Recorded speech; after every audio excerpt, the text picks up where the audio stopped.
দক্ষিণ কোরিয়ার অভিশংসিত president Yoon সুক ইয়োলকে গ্রেফতার করা হয়েছে।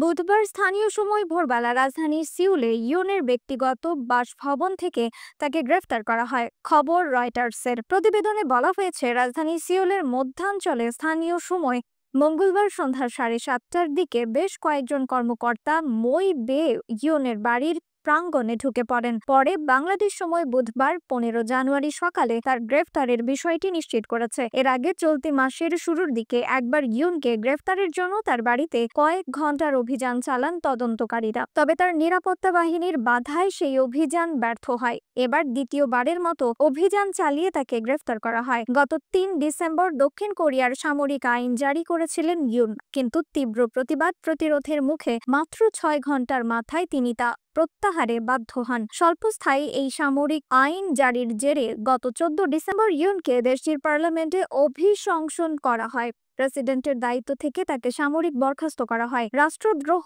ও ক্ষমতার অপব্যবহারের অভিযোগে শুরু হয় ফৌজদারি তদন্ত। জিজ্ঞাসাবাদের জন্য তদন্তকারীদের তলবে হাজির হতে ইউন অস্বীকৃতি জানান। এর জেরে গত 31 ডিসেম্বর ইউনের বিরুদ্ধে গ্রেফতারি পরোয়ানা জারি করেন দক্ষিণ কোরিয়ার একটি আদালত।